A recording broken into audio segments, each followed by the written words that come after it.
Assalamualaikum warahmatullahi wabarakatuh. Yang terhormat Bapak Hakim Dan Bapak Windy, selaku dosen dasar ilmu politik, kami dari kelompok 3, saya Prisla Putri Glory, saya Raisa Agniana Medanti, saya Khairunisa Ramawati Jaya. Kita akan menjelaskan tentang demokrasi dan hak-hak asasi manusia. Let's get started! Demokrasi sendiri itu secara umum adalah sistem pemerintahan yang diterapkan di suatu negara berdasarkan aspirasi rakyat atau bisa dikatakan sebagai pemerintah dari rakyat, oleh rakyat, dan untuk rakyat. Bentuk demokrasi, yang dimana demokrasi itu dibagi menjadi dua, yaitu demokrasi langsung dan demokrasi perwakilan. Demokrasi langsung yaitu suatu bentuk demokrasi di mana setiap rakyat memberikan suara atau pendapat dalam menentukan suatu keputusan. Sedangkan demokrasi perwakilan yaitu seluruh rakyat memilih perwakilan melalui pemilihan umum untuk menyampaikan pendapat dan mengambil keputusan bagi mereka.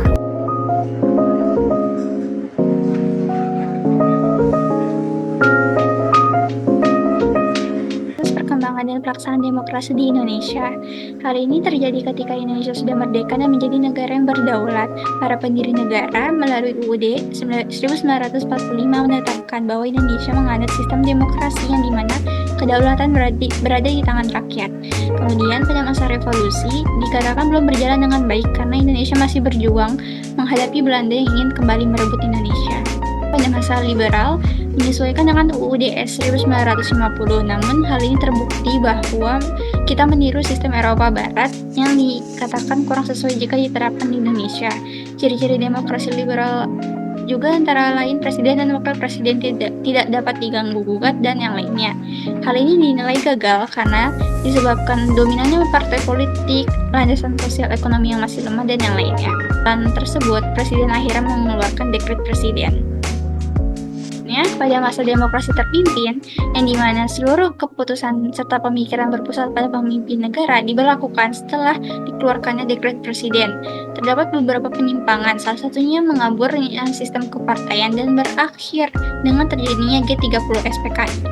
Selanjutnya, pada masa Orde Baru ditandai dengan keluar surat perintah 11 Maret. Dalam masa ini terdapat keberhasilan itu terselenggarakannya beberapa pemilu. Demokrasi di Orde ini juga mengutamakan musyawarah untuk mufakat. Orde Baru ini dianggap gagal karena beberapa hal, yaitu rotasi kekuasaan eksekutif yang hampir dikatakan tidak ada, rekrutmen politik yang tertutup, dan yang lainnya. Berakhirnya masa Orde ini ditandai dengan penyerahan kekuasaan dari Presiden Soeharto ke Wakil Presiden B.J. Habibie. Pada demokrasi masa transisi, pada demokrasi ini langkah-langkah politik yang dilakukan di awal-awal kekuasaan menunjukkan kesungguhan untuk membangun negara hukum dan berdemokrasi. Agenda utama yang dilakukan B.J. Habibie pada masa transisi politik ini antara lain mempercepat pemilihan umum serta menegakkan supremasi hukum dan kebijakan penghormatan dan penegakan HAM. Selanjutnya, pada masa reformasi, demokrasi yang dikembangkan pada masa ini mendasar pada Pancasila dan Undang-Undang Dasar 1945 dengan menyempurnakan pelaksanaannya, memperbaiki peraturan yang tidak demokratis, dan yang lainnya. Prinsip demokrasi atau kedaulatan rakyat dapat menjamin peran serta masyarakat dalam proses pengambilan keputusan. Dan kemudian, Amandemen Konstitusi Indonesia menghasilkan sejumlah desain baru format kenegaraan sebagai berikut ini. Perkembangan hak asasi manusia pada zaman klasik hingga kontemporer. Sebelum kita masuk ke dalam sejarah perkembangan hak asasi manusia itu sendiri merupakan hak pokok yang dimiliki oleh manusia sejak lahir sebagai karunia Tuhan Yang Maha Esa. Hak yang tidak dapat dicabut atau bahkan dihilangkan oleh siapapun, sehingga siapa saja yang melanggarnya harus mendapatkan sanksi yang tegas. Hak itu seperti hak hidup, hak berbicara, dan hak mendapat perlindungan. Pada masa klasik, Aristoteles mengajarkan pemerintah harus mendasarkan kekuasaannya pada kemauan dan kehendak warga negaranya. Sejarah perkembangan HAM pada masa klasik dapat kita lihat dari kisah demokrasi Athena, yaitu sekitar abad ke-5 sebelum Masehi.